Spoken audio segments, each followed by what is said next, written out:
Mirë mbrëma, mirë se erdhët në Shqip në Dritare Televizion. U bë mbar Sajmir Bajo, të cilin e takova shumë vite më pas. Unë thash 30 vjet më pas, kur bëra llogarit i kisha bërë gabim 40 vite më pas. Sepse ka shkuar shumë kohë që nga koha që ne ishim bashkë në shkollë të mesme.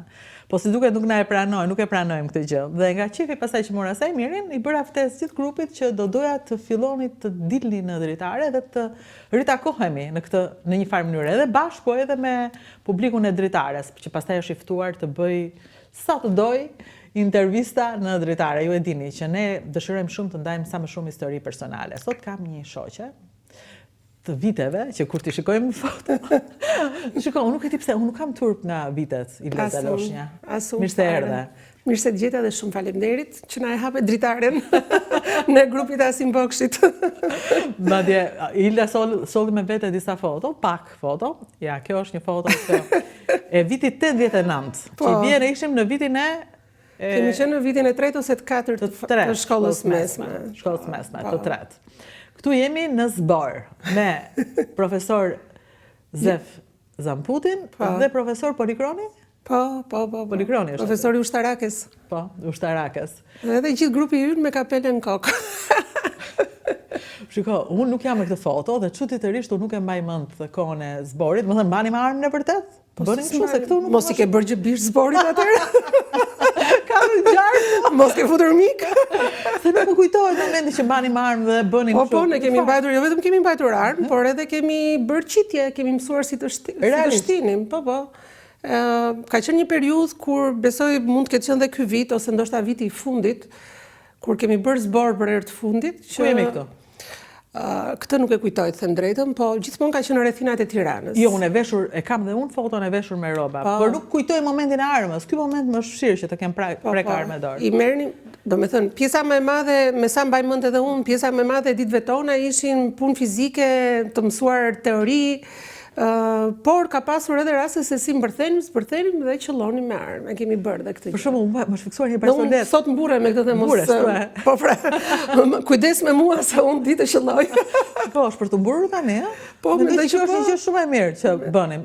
Dikuna duke që sharake, po për shembull profesor Zefin e mbaj më shumë mirë sepse ishte punë fizike më duket bënim. Bënim punë fizike, kemi mbledhur dhe misra, kemi bërë edhe, kemi punuar tokën, kemi pastruar territori në zona caktuara. Ka qenë një brez tjetër në fakt. Jo se ne e shijonim, në kuptimin, jo se ne me zi prisnim të mblidhnim misra, po shijonim atë që njën bashkë. Kjo ishte shoqëria dhe të gjithë ne të mendosh që vajza është të vogla. Këtu i bie që kemi qenë rreth 17 vjeç. 17 vjeç. Na duke vetja të rritura në fakt, po kur e mendon me radhë, do të fillojmë të tregojmë çfarë bëjmë me njëra tjetrën. Se ne për shembull ti e këtu kemi një jetë bashkë dhe nuk është të takohemi. Unë e di çfarë bën ti se çikon, po ne nuk takohemi, nuk jemi.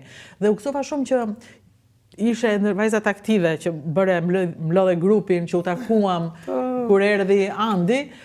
Këto e momente që të kujtojnë një kohë tjetër, po dhe ndihesh mirë pastaj për...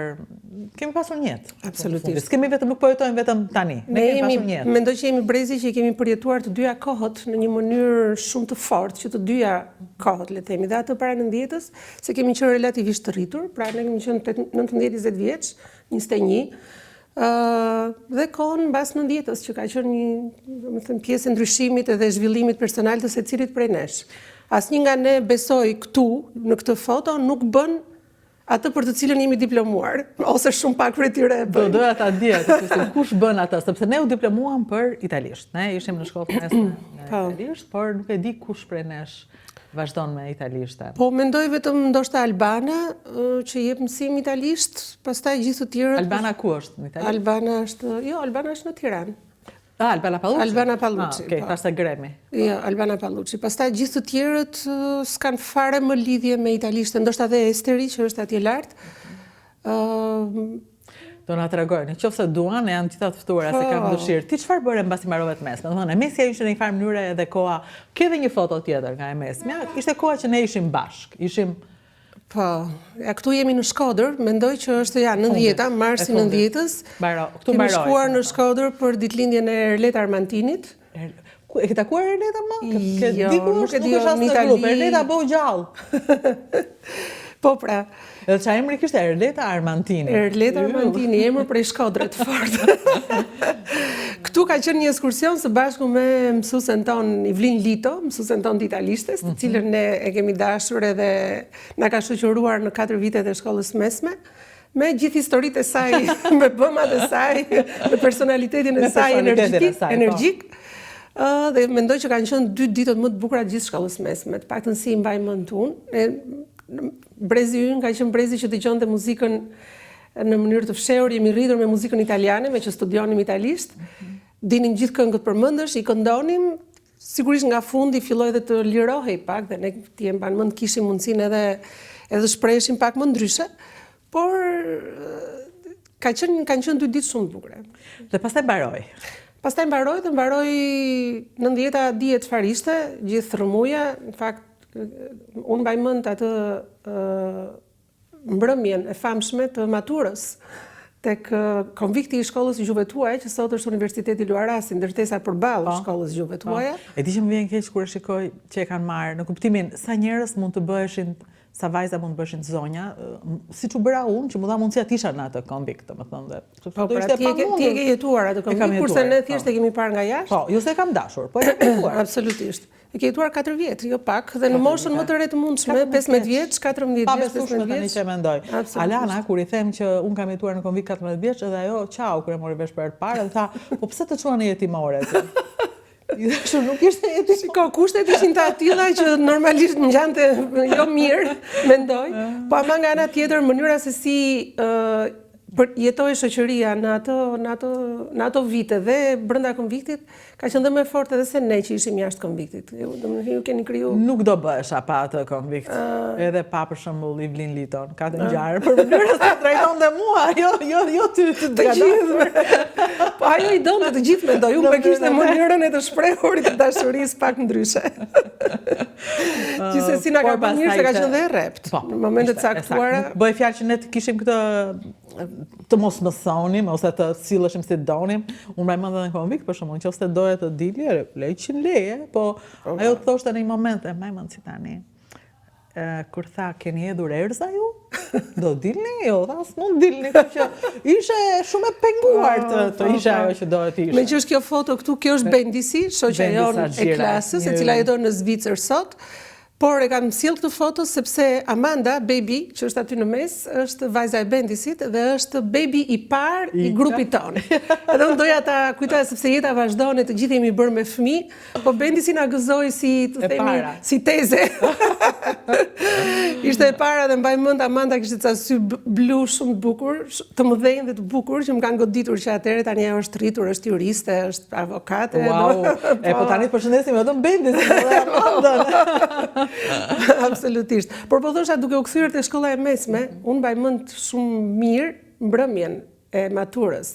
Mbrëmja e maturës, nuk e di, sot festohet me fustane balloje, edhe me shumë gjëra ne s'kisha. Unë s'doja të vija se s'kisha çfarë të vishja një herë, si fillim, po pastaj gjeta diçka u sajova duke marrë borxh, siç i bënim në ato kohë. Shumë merrni s'kishim mundësira. Dhe kemi bërë tek ajo mensa, po patjetër. Çfarë problemi kishte të merre borxh? Shumë qet madje. Asgjë. Është tani bëni me njëra tjetër ajo gjë. Ne nuk paguam. Ne i merrni me njëra tjetrës, po. Por tek ajo mensa e famshme e shkollës mesme, që ishte gjithë, mendoj, akoma me ato vrazhdat e yndyrës, kemi kërcyer, kemi kënduar.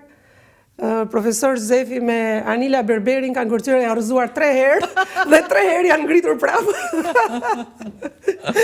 Edhe kemi shijuar shumë atë. Dhe pastaj që atje ndryshoi gjithçka, korriku ishte hapi ambasada. I mban pastaj kalimin gjithë njerëzit në ambasada dhe ne që duhet të shkonim sepse po na pranonin në universitet. Ne shkonim në shkollë. Kjo ishte një realitet i dyfisht i Tiranës, sepse Tirana mbante mend ambasadat në atë kohë, po kujtohet momenti që duhet shkoja në shkollë. Që ne vazhdonim jetën normalisht. Jeta vazhdonte. Mendoj që edhe për prindit e tu mund të ketë qenë e vështirë të linin në një qytet me kaq shumë trazira në një kohë si ajo.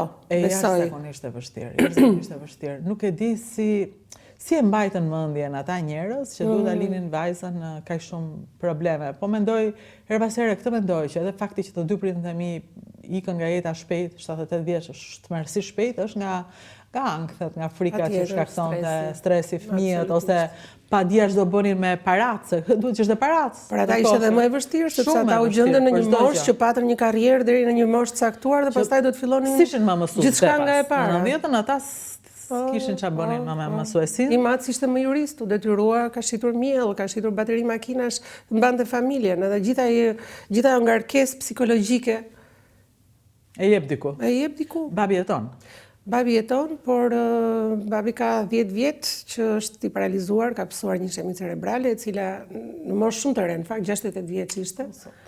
Kështu që ajo na tronditi shumë të gjithëve si familje, na e ktheu jetën komplet përmbys. Edhe mua personalisht, akoma dhe më shumë pasi babi, për shkak të rrethanave të mia personale, unë isha vetëm në atë kohë me djalin, ishte mbështetja kryesore imja, ishte njeriu që drejtohesha për çdo gjë, që i merrja mendim për çdo gjë. Ai është, më kupton, flasim aq sa mundemi, por nuk flet dot. Nuk flet. Jo, edhe ajo më mungon shumë, mundësia për të këshilluar me të dhe për të folur me të. Babi këtu në moshën që jam, besoj në moshën që jam unë sot në fakt. Mendoj babi këtu mund të qenë diku te 55, 57, ndoshta 60, nuk e kujtoj këtë foto kur është marrë.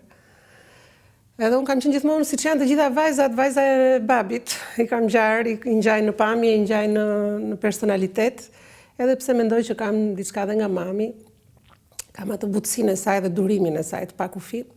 Ama kur kalon ai pragu i durimit, bëhem babi. Bëhesh babi pastaj. Mamin tënd, mami jote e kujtova kur isha te fakulteti, kisha kopa shkuar, edhe shkova tani dhe direkt mu shfaq mami te biblioteka. Mami ishte përballja e parë me libri, po me ato sytë jashtëzakonisht të bukur dhe këtë kam menduar gjithmonë, gratë që punonin në biblioteka, paktën ato që më jepnin mua libra ishin yje. Edhe në Vlorë, Gjeni, po edhe mami jote te gjuhë e jashtëzakonshme. Po, mami punoi në fakultetin e filologjisë për disa vite, pastaj në ato të mjekësisë, gjithmonë në bibliotekë, u specializua aty, mes librave i ka dashur gjithmonë, i do gjithmonë, vazhdon dhe pastaj pasioni i librave i shtuar pasioni i luleve, dhe ndërkohë kujdesi për babin 24 orë në 24, Është mami që kujdeset për babin. Është mami me ndihmë, por gjithsesi është ajo që mban peshën kryesore të gjithë historisë. Ja, këtu janë një muaj, para një muaj, 2 muajsh, në zyrën time. Të plakur nga jeta, nga... Se njoha mami? Po, nga jeta, nga mundimet. Mami është 78 sot, 77 në fakt. Babi sa po bëri 79 vjeç. Me atë seriozitetin që të jep pesha jetës. Pesha jetës, po, do të cilën nuk e kuptonim në atë kohë, prandaj dhe ishte kaq bukur. Pikërisht. Nuk mban asnjë peshë. Jo. Dhe ishte shumë kënaqësi. Pastaj filloi me radhë. Kjo më ka munguar mua në fakt gjithë këto vitet e punës, se më solle fiks në mendje që ishim të shpërqendruar nga jeta, ishim pa vërtet i ske plane se diku do shkosh në atë moshë, që dhe kjo ndoshta është një lloj pasigurie. Po ama nuk e këtë ngarkesën e përditshmërisë, ngarkesën e gjërave që kanë ndodhur, të gjërave që do ndodhin. Dhe prandaj ndoshta është mosha më e bukur ajo e rinisë. Shumë. Sidomos e të 20-tave, do thosha unë, që është edhe pak i vetëdijshëm për atë që je duke u bërë. Në të 20-tat ti ndënje në Tiranë në shkollë apo fillove? Po, unë përfundova fakultetin, gjuhë e huaja italisht u diplomova si mësuese e gjuhës italiane, sepse ishte vetëm ishte ajo e vetmja diplomë që neve mund të merrnim në atë kohë, pastaj disa vite më mbrapa ndryshuan gjërat. Punova për 1 vit në bibliotekën e re që sapo ishte hapur e departamentit të gjuhës italiane, me qëllimin që të merrja një pozicion si pedagoge, të cilin e mora 1 vit më mbrapa. Sepse në një farë mënyrë ai ishte dhe destinacioni i nisur për mua që në shkollë të mesme. Kjo ishte, domethënë. Kishe një rrugë prej vete apo prej familjes, domethënë, apo vetë ti kshu e ndje rrugën? Shiko, unë në mendjen time kisha dashur të bëhesha doktoresh. Edhe unë. Dhe pse do thuash ti, sepse në shkollët e vjeçare kisha një mësuese biologjie, të cilës për fat keq nuk ja kujtoj emrin, po që ishte shumë e zonja dhe unë e doja shumë, edhe më bëri ta doja shumë biologjinë. Që më ka thënë ti duhet të bësh mjeke. Ajo më tha dhe mua më ngeli dhe vazhdova gjithmonë me këtë mendim. Për fat keq u futa në gjuhët e huaja ne kemi bërë vetëm 2 klasë matematik, jemi shumë të vetëdijshëm për kufizimin që kemi në këtë gjë. Unë vazhdoj ta them me humor, po që normalisht do me thënë është pjesë e mangësive tona nga formimi që kemi, kështu që nuk mund të shkoja dot në mix. Po, edhe madje edhe kimin kujtohet që e bëm me një zyrë shumë të mirë kimie, por e bënim italisht. Unë shoj ligji atë vit. Kufizime italisht.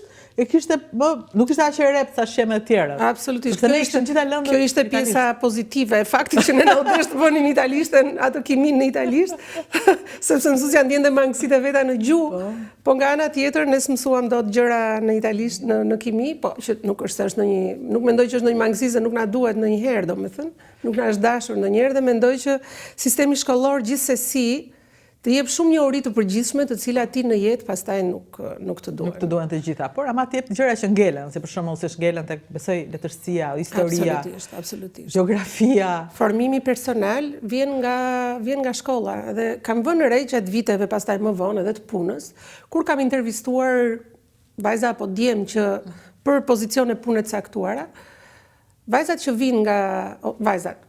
që vinë nga Fakulteti i Gjuhëve të Huaja kanë një formim shumë më të plot nga pikpamja e artikulimit, e mënyrës të shprehurit, komunikimit, pozicionimit të vetes tyre, edhe gjatë një interviste pune, shumë më të mirë se shumë të tjerë. Dhe mendoj që kjo është një nga meritat e shkollës tonë, pavarësisht pastaj humorit që ne bëjmë lidhje me matematikën apo fizikën, që na ka dhënë mundësinë të shprehemi, të kemi një logjik të fortë edhe në komunikim. Dhe e kemi ruajtur. Shikojte grupi, shumë pak kush nga ne bën gabime, kur shkruajnë mirë, domethënë dhe kjo është pas zysh liridhimën në gjuhën në shqipe. Zysh liria nuk ta vinte 10 kollaj, ishte një nga zyshat më të forta dhe më që trembeshin gjithë nxënësit. Zysh shpresën pastaj e mban më? Patjetër. Nga zysh shpresa mbaj mend atë delikatesën e saj, në mënyrën si shpjegonte letërsinë, autorët, këtë kujtoj. Kështu që vazhdova pedagoge gjuhës italiane pranë departamentit italishtes deri në vitin 98 ose 99, pra për 4-5 vjet. Të them të drejtën, meqense unë mendoj që jam pak perfeksioniste dhe gjëra dua t'i bëj ose shumë mirë ose fare, në atë kohë ishte koha kur ne mundoheshim të bënim shumë gjëra, pra për të nxjerrë para, pra për të fituar jetën. Rroga një pedagogu ka qenë dhe besoj vazhdon të jetë shumë e ulët krahasuar me nevojat.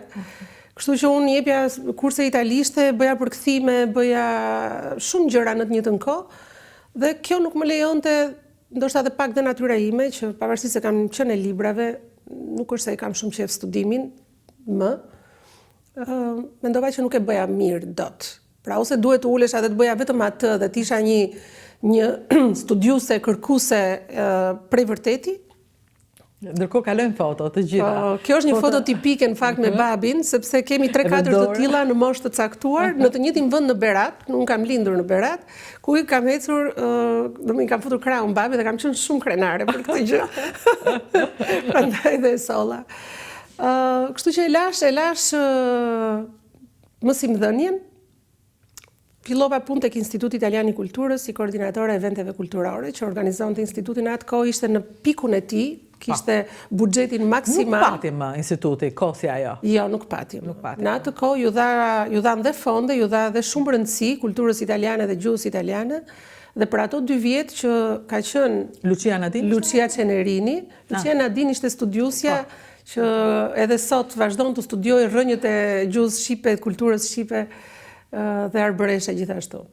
Lucia Cenerini i dha hov solli Luçodalën. Dhe Kozeta ishte atëre, besoj, te instituti, vinte të Kozeta ishte pjesë e përditshmërisë tonë, me natyrën e saj gjithëpërfshirëse. Që në shkollë të mesme. Zysha që mua më ka ndikuar shumë jetën pas një dyshim, por edhe shumë prej nesh, me atë dashurinë. Absolutisht. Që pa kush ta jep. Nuk e di, tani nuk besoj se njerëzit kanë kohë të t'japin dashuri, dhe kur duan s'ka kohë të dua. Ajo e gjente kohën. E ishte nga e vetja dhe unë kështu e mbaj mend. Unë duhet të isha duke ikur te treni dhe u vinte momentin e fundit të thoshte mirupafshim, të fala. Ishte aty gjithmonë. Po, Kozeta për fat keq nuk është më Covidi dhe e mori dhe Kozetën, si dhe disa njerëz të tjerë të afërt edhe të njohur tanët. Por Kozeta ka pas ndikim në jetën tonë, sidomos në paktën në vitet e shkollës mesme që kur e kemi njohur edhe në vazhdim. Patjetër që ka qenë e pranishme gjithmonë, tek secili nga ne në mënyra të ndryshme. Të ndryshme. Për shembull, mua se të ftoj për ty dhe flas për vete, më fal. Po bashkë kemi për të folur. Po Zeta më bëri të besoj që vleja, sepse për shembull Zyshi Plini që ishte ashtu e rept edhe kërkonte për sosmërinë, më kishte mbushur mendin që s'vleja. Dhe problemi i madh, fëmia ka nevojë shumë për vetbesim. Dhe nëpërmjet Kozetës fitova vërtet vetbesim dhe Qemal Xhamon, që nuk e haroj kurrë. Tu çaj stofa. Unë nuk e dija çfarë stof kisha. Duhet ta dija për kë stofe kishte fjalën. Xhamo ishte idhulli i të gjithë studentëve italishtes. Unë e kujtoj vetëm një orë mësim kur kemi bërë me të, që na ka recituar Divina Commedia. Zëri, grykori i tij, prezenca pak profesor vin si ai. Nuk vin, edhe njerëz. Edhe njerëz. Ai ishte tamam mbi lartësinë e të qenit thjesht një mësues si italishtes apo ishte tjetër gjë. Dhe ti pastaj ike në Itali. Kjo është koha që unë nuk mbaj mend në një farë mënyre. Jo, unë në Itali kam shkuar, unë nuk e kam lënë asnjëherë Shqipërinë. Nuk bëre asnjë vajtje në Itali nga instituti, mbas institutit? Jo, unë në Itali kam qenë ja dhe dita e dasmës time.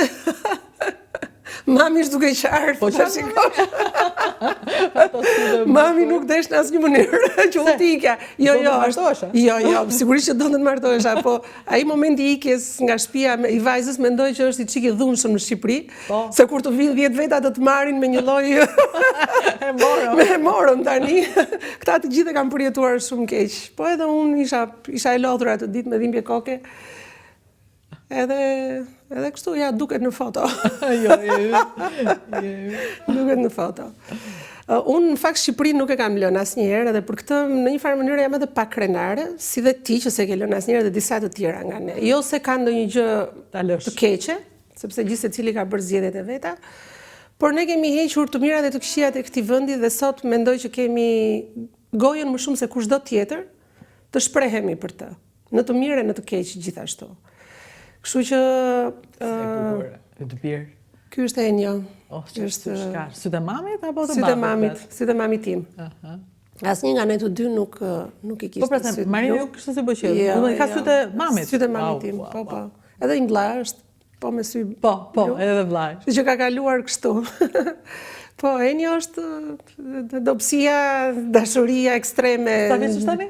Enio tani bën 24 në shtator. Edhe po mbaron masterin, edhe punon. Ja, ky është Enio sot. Është këtu? Është këtu, po, punojnë bashkë. Jo. Po. Sa mirë. Nuk e ke iden çfarë kënaqësie. Edhe të them që në planet e mia të jetës, siç se po flisim për planet, kush i bën planet e fëmijëve, prindrit i bëjnë si fillim, pastaj Zoti thon ka të tjera plane. Unë doja që Enio studionte jashtë, të shkonte të jetonte jashtë, kishte një jetë më të mirë andej. Enio unë e shtyja, Enio të riqej, unë e shtyja, Enio të riqej dhe Enio nuk u largua asnjëherë. Edhe jam shumë e lumtur në fakt që ai e mori këtë vendim, sepse sot jemi çdo ditë bashk, është mbështetje për mua, ja ku është dhe këtu, dhe është një forcë e madhe në ditën time të përditshme dhe në atë që unë shpresoj që ai do të bëhet në të ardhmen për punën që ne kemi ngritur bashkë. Pra, ti dohet bësh mjeke, por u bëre mësuese italisht. Domethënë, ëndra ishte pedagoge në fakultet. Po, destinacioni. Ishte pedagoge në fakultet. Para se të vemi këtu tek arritja, qëndrojmë edhe pak te rruga. Po. Pra, ti rrugës? Rruga me zigzage. Doje të mësuesa dhe unë e dim kur ti fillove të merreshe me shtëpit, me pasurinë e palujshme, por nuk e di çfarë ndodhi. Çfarë ka ndodhur në mes? Po, se di këtë në mes. Ja, do ta them unë. Pra, vazhdova në Institutin Italian të Kulturës, punova 3-4 vjet atje. 2 vitet e para ishin fantastik me Lucia Cenerinin.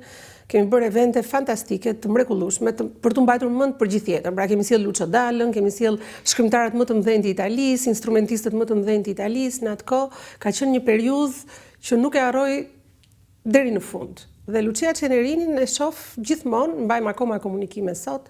Ajo është e moshuar, jeton në Kanada, as në Itali jo, kështu që nuk takohemi dot, por unë e konsideroj mentoren time të përjetshme, sepse koha që punova me të ishte shumë e shkurtër, por nga ana tjetër fryma që ajo futi në një kolektiv vajzash të reja, që punonin aty në Institutin Italian të Kulturës, sensi i miqësisë dhe sensi i përgjegjësisë për atë që, edhe i dashurisë për atë që duhet të bënim, ishte një mënyrë që vetëm ajo dinte ta bënte.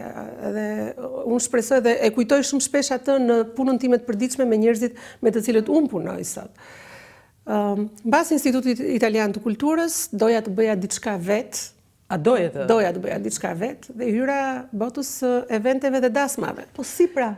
Si e gjetë ti këtë ide për të sipërmarrje? Po sepse kur u martova vetë, nuk gjeta ato fustanin që më pëlqente dhe s'kishte asnjë që të kujdesej për mua në atë kohë, në atë ditë, në atë moment, kështu që mendova është diçka që i mungon tregut. Edhe hyra me shumë dëshirë për të bërë, gjithmonë në fakt,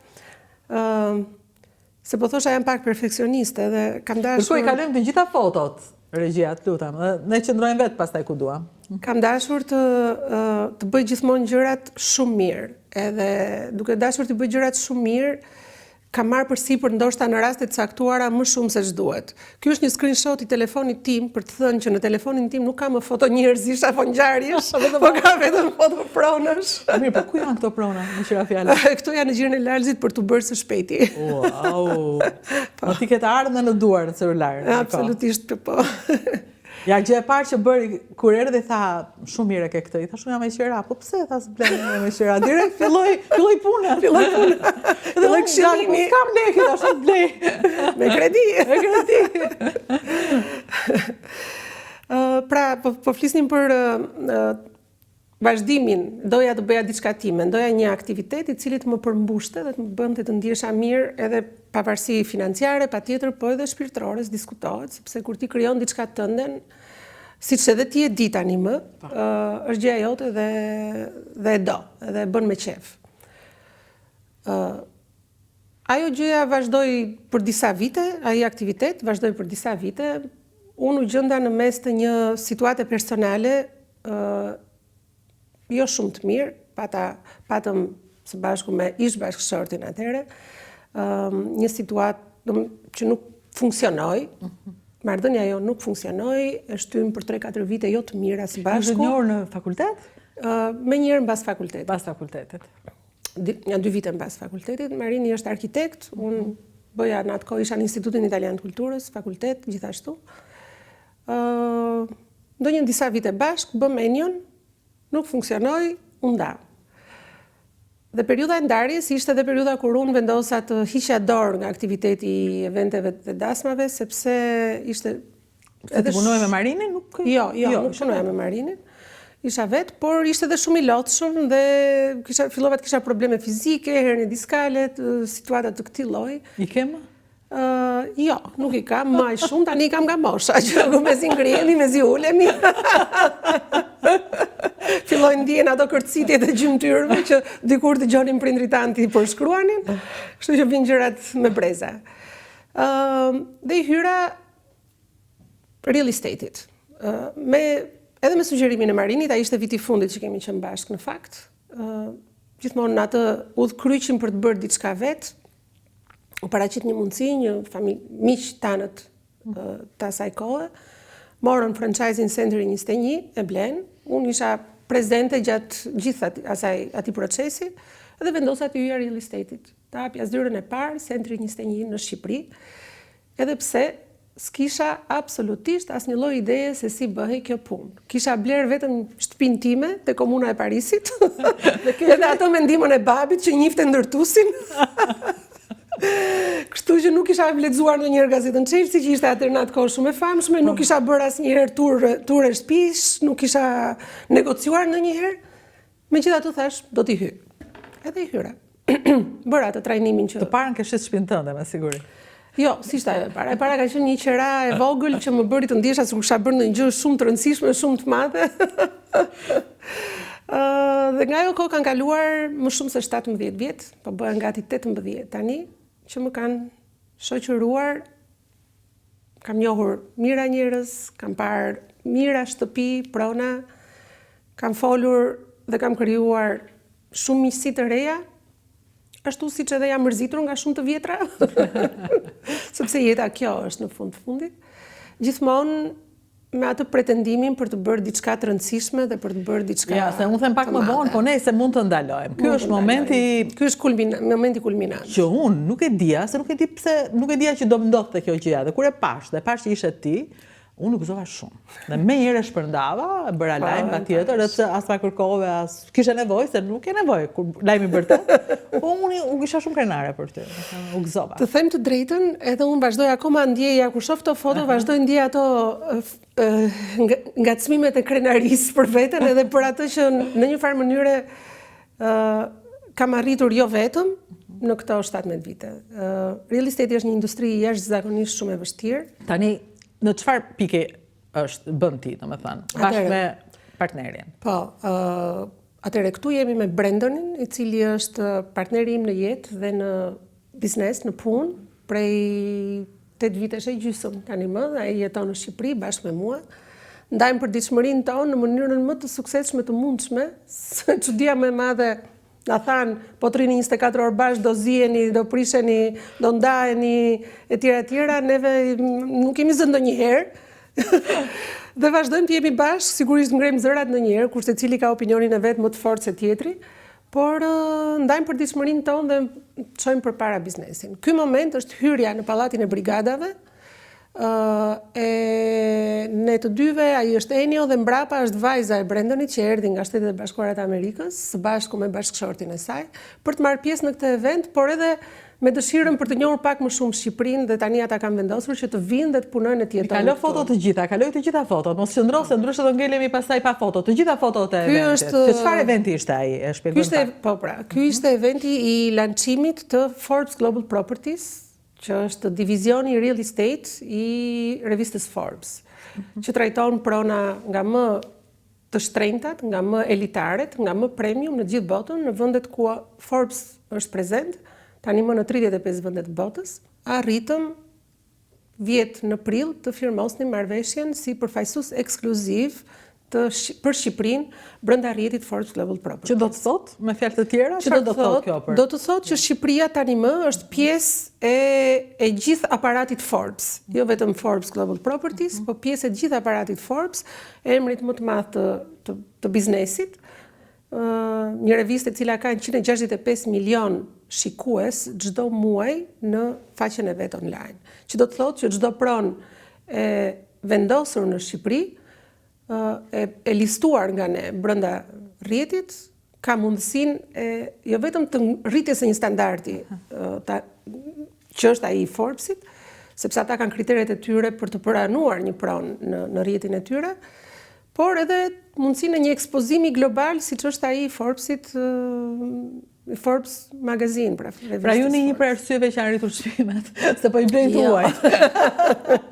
Jo, ne nuk jemi një nga ato arsyet, ne jemi arsyeja që vazhdojmë të edukojmë klientët, ndërtuesit, sepse le të themi që tregu sot ka ndryshuar dhe njerëzit edhe klienti dhe investitori shqiptar dhe klienti shqiptar është më kërkues, mund të jemi të vetëdijshëm gjithë për këtë. Sot nuk blen më pronat që në grop pa pyetur se për çfarë po blen. Sot kontratat shikohen me shumë kujdes, me avokat, me noter, studiohen përpara se sa të firmosen, e të tjera. Vetëm e lumtur je, Ilda. Ky është momenti kulminant i hyni dhe dorë për dorë gjithmonë me Brendonin. Sa mirë. U njohëm nga puna? U njohëm nga puna. U njohëm nga puna, erdhi të rinte pak kohë në Shqipëri me një mikun e vet që do hapte një kompani. Ne i gjetëm shtëpinë edhe zyrën, edhe pastaj ai qëndroi, thotë që kishte disa arsye pse. Shpresoj që një nga to t'jem unë, po në fakt ashtu është.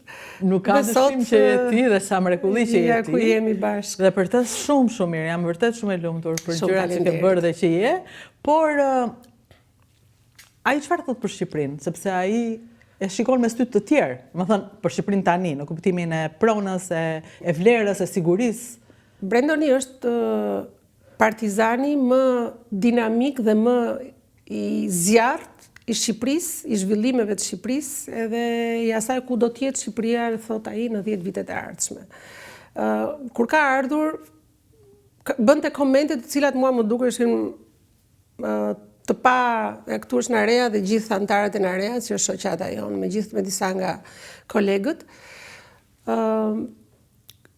Ai bënte komente apo duke u nisur nga eksperienca e tij, ai Brendoni ka jetuar në shumë vende të botës dhe normalisht kur jeton në dinamika të ndryshme dhe në rrethana të ndryshme, shikon edhe se si zhvillohen vende të ndryshme dhe cila është rrjedha që ato marrin mbi bazën e rrethanave historike ku kalojnë në atë moment.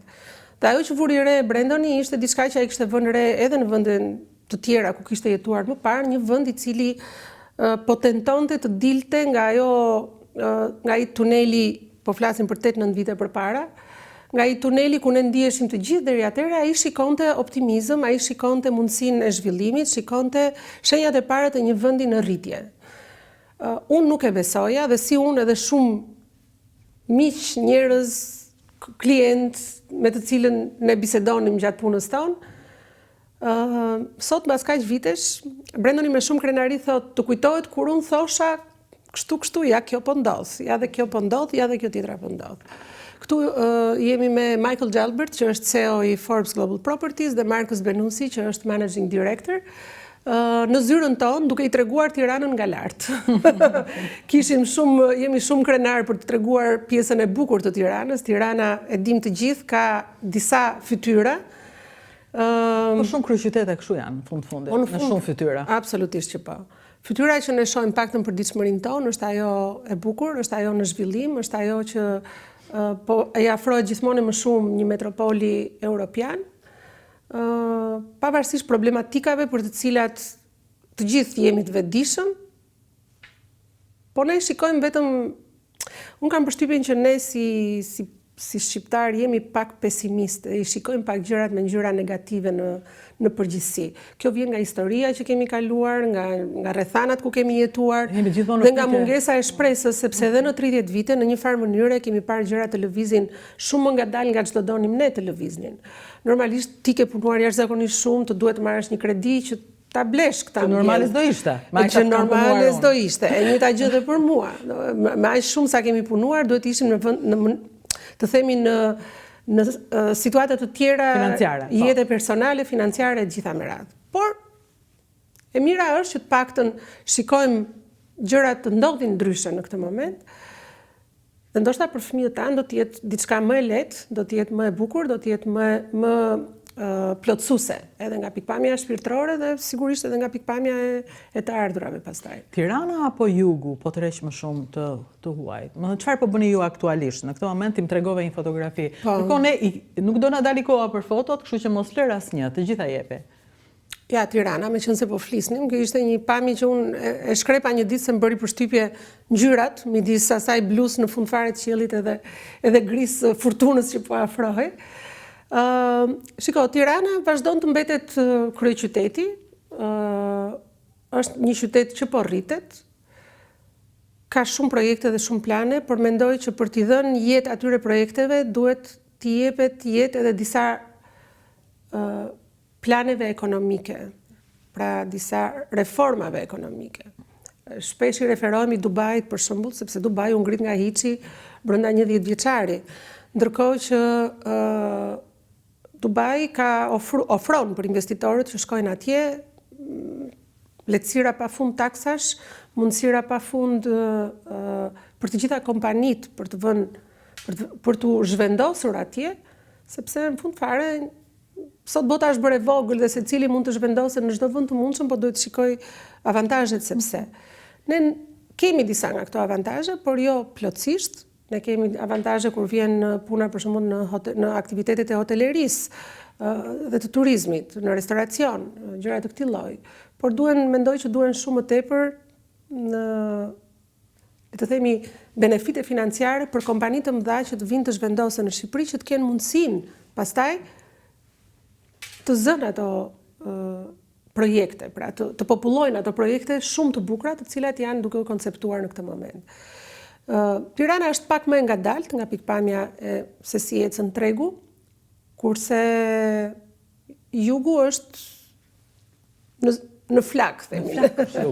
Po, Jugu është për shumë arsye në fakt, sepse turistët që vinë, gjithë ky numër i madh i turistëve që është situar këto vitet e fundit, shkon më shumë në Bregdet, Bregdeti i Jugut kryesisht, është ai që tërheq më shumë, dhe duke parë bukuritë e natyrës, shikojnë edhe, mbas asaj vjen edhe interesi, po sikur ta kisha një pronë këtu. Deri para pak kohësh, Shqipëria është konsideruar jashtëzakonisht shumë e lirë në jug. Mund të blej një apartament në Lungomare në Vlorë për 600 euro, 700 euro metri katror, që ne ndoshta na dukej shumë atëre, po për kë vinte nga vende të tjera ishte fare e pakonsiderueshme. Sot çmimet sigurisht janë rritur. Ai apartamenti në Lungomare sot është 1700, është ndoshta 2000, pallatet e reja që fillojnë që ndërtojnë edhe më ndryshe tani me rifinitura të tjera, ato fillojnë me çmime nga 2000, 2500, 3000, 3500 dhe të tjera. Nuk po flasim pastaj duke zbritur më poshtë Dërmiu, Palasa dhe gjithë pjesa tjetër e vendit. Po dhe atje fillojnë nga 2800, 3000 edhe deri Blen shqiptar, blen diaspora, blen të huaj, kush është tani? Blen shqiptar, blen diaspora. Blen edhe të huaj. Ka një interesim gjithmonë në rritje, deri edhe nga Shtetet e Bashkuara të Amerikës, ka blerës që vinë dhe interesohen. Janë amerikanë, jo shqiptarë të Amerikës. Amerikan. Sepse Shqipëria është promovuar jashtëzakonisht shumë në vitet e fundit. Ka një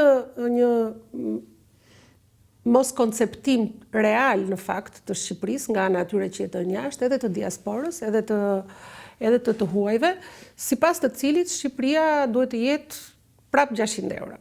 Kujtojnë se pra kur vinë me atë idenë që Shqipëria duhet të jetë një vend shumë i lirë dhe kur ti thua çmimet ngelen pak të befasuar. Ndërkohë, ajo që ne ju themi është që Greqia i ka nga 10.000 euro metri katror. Malizi, po flasim për pronat të njëjtit standard në lokacione të ngjashme. Malizi fillon nga 7-8.000 euro metri katror. Kështu që ne akoma, domethënë, konsiderohet duke bërë krahasime të paktën me dy shtete në jug dhe në veri, Shqipëria ngelet akoma e lirë për atë kategori blerësish.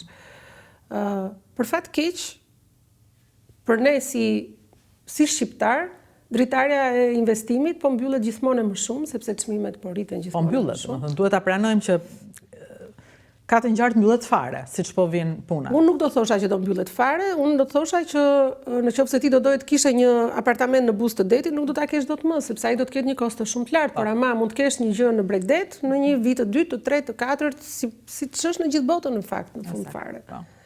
Kështu që mendoj që Shqipëria dhe jugu në veçanti, edhe pse po jepet shumë peshë tani dhe Bregdetit Veriut me bypasset që janë ndërtuar. Ku janë tani momentet që Rana e hedhur, Shëngjini, zona e Tales me projekte shumë të bukura, do të thosha. Po e kthejnë të gjitha atë zonë në një destinacion gjithashtu. Edhe ndërtimi i rrugëve të reja që do ta çojnë atë investitorin nga aeroporti Tiranës deri aty për 25 minuta, 30 minuta, janë të gjitha këto benefite që shkojnë në favor të investimit në pasuri të paluajtshme, siç është edhe ndërtimi i aeroportit të Vlorës, siç është edhe rindërtimi i rrjetit e Kurudhor, i cili ka filluar, dhe shumë të tilla, pra lidhja e të gjitha qyteteve, zonave dhe këtyre fshatrave të vogla që deri dje ishin pa akses, me rrugë të reja, ju jep atyre mundësim për të nxjerrë të ardhurat nga turizmi. Pra dhe një fshat, u bë bypassi i Vlorës, për shembull, dhe them Vlora, meqense edhe ti je nga Vlora dhe edhe një më mirë se sa unë. Edhe çka kënaqësie ka, nuk e di, as më besohet se si më ndryshoi para syve e gjitha. Absolutisht. Pra ai bypassi hapi rrugën shumë nga ato pronat që ishin, shumë nga ato fshatrat e fshehura. Pa ty nuk shoh që ata kenë kuptuar këtë fat njerëzit, të ndërtojnë në lumin e Vlorës, të bëhet diçka, nuk e di, domethënë. Po do vinë tal nga dalë, duke u rritur tani, domethënë, tendenca e njerëzve është të shkojnë aty te e sigurta. E sigurta është Bregdeti. Po është shtrenjta. Vlora ka mrekullin që të ketë jo vetëm Bregdetin, po të ketë edhe malin, të ketë edhe lumin, të ketë edhe pyllin duke shkuar për në Llogara e të tjera. Kështu që ka një diversitet klimash edhe. Është listuar Vlora shumë tek qytetet me shitje të lartë apo është andej më tepër mbas? Saranda ka qenë këtë duhet. Shiko, duhet edhe të konsiderojmë që deri më sot Shqipëria është promovuar si një vend për turizëm të përballueshëm. Dhe turistët që kanë ardhur kanë qenë turistë që nuk shpenzojnë shumë. Turistë që hanë byrek, për të thënë, apo janë shumë të rrallë ata që vinë këtu për të kaluar pra si shtresë e mesme apo dhe e lartë. Edhe për faktin se Shqipëria nuk i ka akoma ato struktura për të pritur këtë lloj klientele. Pra klientel le të themi klientelën elitare, si në real estate, ashtu dhe në turizëm, ne kemi gjatë gjithë Bregdetit vetëm 1 apo 2 hotele që mund të jenë të standardeve dhe prap jo dhe aq, të standardeve që do klientela, të paktën klientelat të cilën po trajtojmë ne në këtë moment nëpërmjet Forbes. Kjo klientel pra ka ardhur nëpërmjet Forbesit. Kjo klientel po e shikon Shqipërinë, akoma nuk ka ardhur. Shqipëria është akoma larg perceptimit të atij lloji investitori dhe ne po bëjmë një punë edukuese të jashtëzakonshme edhe nëpërmjet pronave që listojmë, po edhe nëpërmjet guidave se si të investohet në Shqipëri, edhe nëpërmjet informacioneve, analizave të tregut dhe mbi të gjitha nëpërmjet atij aparati të Forbes që vetë Forbes na vën në dispozicion. Që nga vjet që ne jemi bërë pjesë e Forbes, janë shkruar të paktën 3 artikuj për Shqipërinë në Forbes.com, për prona, për evente kulturore që janë bërë këtu në lidhje me arkitekturën edhe me pronat, dhe përveç Shqipërinë si një vend, si një destinacion për të investuar. Dhe mendoj që do të ketë akoma më shumë në të ardhme mundësi të tilla, duke ushtuar Shqipëria, duke u rritur Shqipëria, duke u rritur oportunitetet për të sjellë këtë target klientele në Shqipëri, e cila dhe shpenzon më shumë, edhe është dhe më e qëndrueshme dhe investon më shumë gjithashtu. Edhe të krijon pastaj ty sigurinë që ne nuk i kemi, na mungon ne bashkë me pesimizmin. Është vërtet. Që mendojmë që një ditë kjo do prishet. Se sikur njerëzit kanë këtë ankthin, nga që ne kemi parë para syve se si shkërmoqej 90-ta, gjithçka jona, domethënë kudo kanë parë rrëzime, po jo kështu si ke ne, që prishe, shkatrohe, apo 97-ta, dhe ne befa sikur po presim prap edhe një gjë të ndodhi dhe kjo. Ne kemi 30 vjet që presim në fakt. Kemi qenë 20 vjeç kur sistemi ndryshoi, ishim të reja në lulen e moshës, me shumë shpresa, po dhe të paditura, mbi atë që do ndodhte. Po kemi ndërtuar, secili nga ne ka ndërtuar diçka dhe ka ecur përpara me ato lodhjet dhe mundimet që t'jep puna dhe përditshmëria në një vend në tranzicion për shumë vite.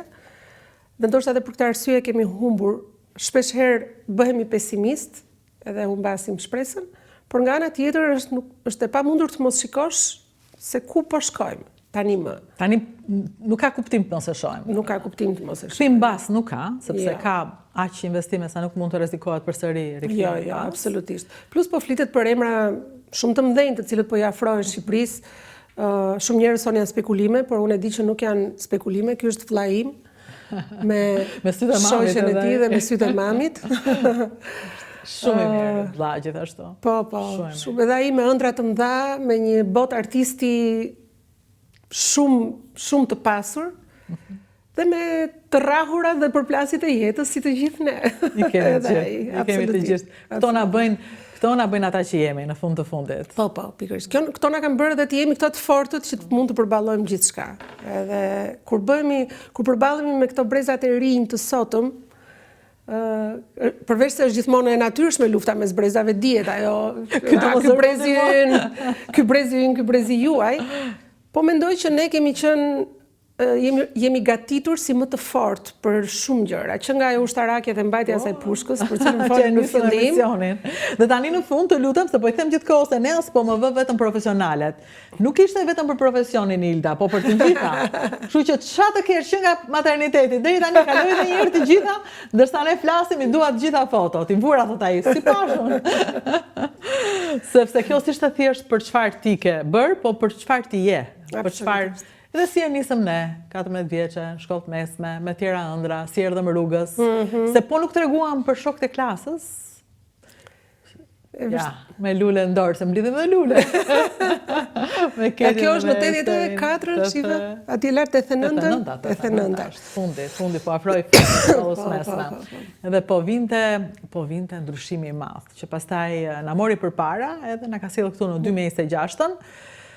Prap, ka një ndryshim të madh, po tani është në botë, nuk është vetëm tek ne. Por ne duket se kemi më shumë eksperiencë, kemi më shumë nuhatje tani, edhe më shumë dije për ta përballuar. Kam përshtypjen unë, nuk e di. Na duket si më Mendoj që pjekuria e jetës që kemi dhe ato që nga momenti kur ti erdha në jetë. Shisa e vrendur kam qenë. E të dje, thash më pret mua, thash më pret. Ata më E vrendur atëre, e vrendur dhe sot kam këtë gjën këtu në lulet ballit që e kam nga papi im. Po, të zgjidhura jam. Dua të them që gjithmonë më ka thënë që ti duke shumë serioze. Në fakt unë nuk jam dhe aq, po që nejse.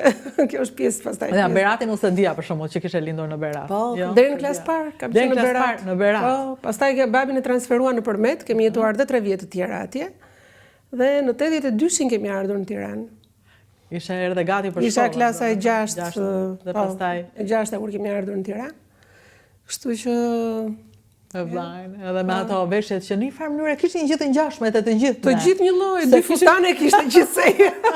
Ky edhe një model tjetër. Edhe emrin e Robaqep se s'ma e mend që prisim radhën të vinte. Më fal, copa turke i mban vendi kur dolën. Po, ishte shefi i madh. Po, në 80 ca. Na ndryshoi jetën copa turke dhe telenovela turke. E vërtet.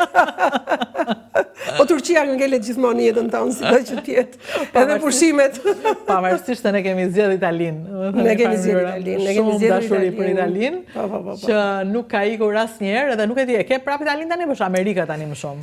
Shiko, unë është turp ta them, po nga që flasim në shtëpi pothuajse gjithkohës anglisht prej Brendonit, unë kam filluar të them dhe diçka për këtë bukurinë këtu që është mbesa ime.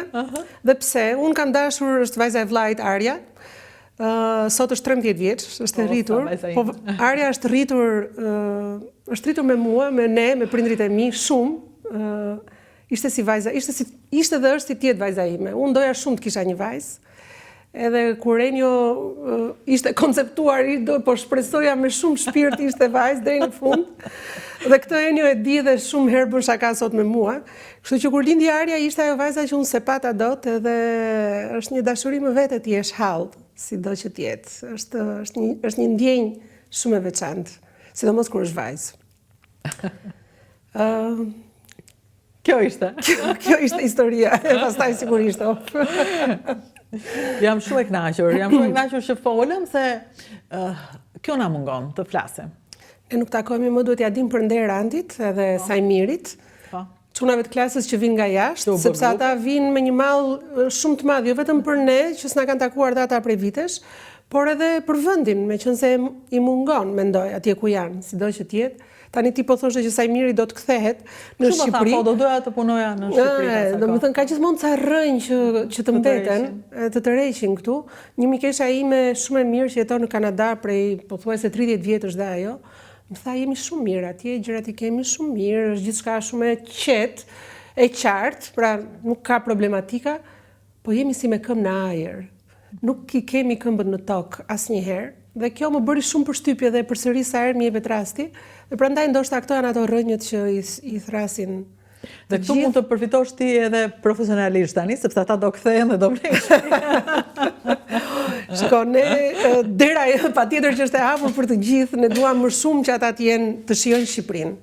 Shqipëria ka ndryshuar, ndoshta ata kanë mbetur pak vite mbrapa edhe ndoshta edhe në botë kuptim, ndoshta edhe në perceptimin që kanë për vendin. Shqipëria ka ndryshuar shumë dhe do të vazhdojë të ndryshojë shumë.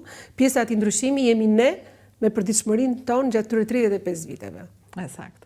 Dhe ndërkohë edhe ne vetë me veten të mos sillemi si ata banorët e qytetit bregdetar që nuk lahen në verë në det se thonë aty e kemi detin. Kështu bëjmë edhe ne me njëri tjetrin. Këtu jemi do takohemi, po të takohemi pra. Të takohemi. Në fakt ta kam shumë zili se ti me emisionet e tua ke nxjerr në pa vende shumë të veçanta që unë si kam ditur ndonjëherë që kanë ekzistuar, të cilët e kam vënë në agjendë, e kam vënë në plan që t'i vizitoj, po është si ai plani që ngelet plan se përditshmëria. Ja, planet e tjera që më kanë kapur këto kohë janë që vendet I kemi gjetur ne tani, sikur s'ka më vende që unë mund t'i zbuloj, them. Dhe ç'po bëj? Këta njerëzit mbas e zbulojnë vendin, them duhet të hanë. Dhe unë jam kushtuar shumë këto kohë një cikli për kafshët, për blegtorinë, për bujqësinë, më tërheq shumë kjo idea e një Shqipërie të panjohur, po është kaq e bukur. Kaq e bukur, nuk e di. Fakt është baza jonë, të them të vërtetën.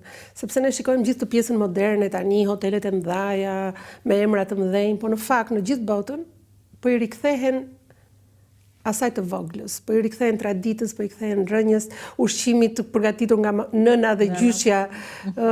Dhe këto janë ato që vlerësohen më shumë edhe kur flitet për pronat e luksit, edhe kur flitet për eksperjenca premium nuk është më sot, sigurisht është shërbimi në hoteleritë e mëdha që është pas një lloj ceni, po ajo që ngjelet më shumë në mendje dhe në shpirt është ajo që të ngacmon shpirtin dhe është ajo përvoja personale, prekjes personale në situata të tilla dhe ne duhet ta shfrytëzojmë këtë si vend, mendoj. Po. Sepse e kemi shumë, është baza jonë, janë rrënjët tona dhe duhet patjetër t'i shfrytëzojmë sa më shumë.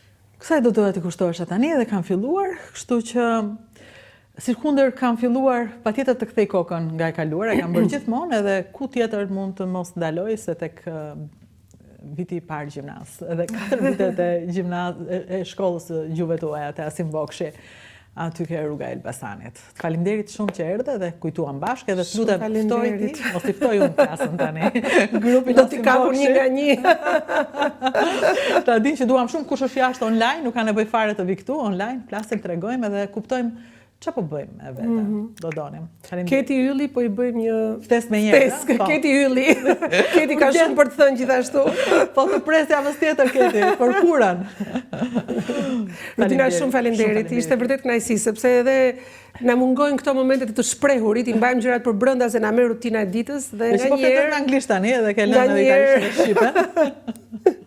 Janë në mendje dhe në zemër. Regjistrohet tek Detare Televizion dhe Rutina Xhunga janë 2 kanale që të ftojnë të flasësh. Kjo është e rëndësishme. Jo në komente, nuk kemi nevojë për komente, kemi nevojë për komunikim. Mirë se të vish.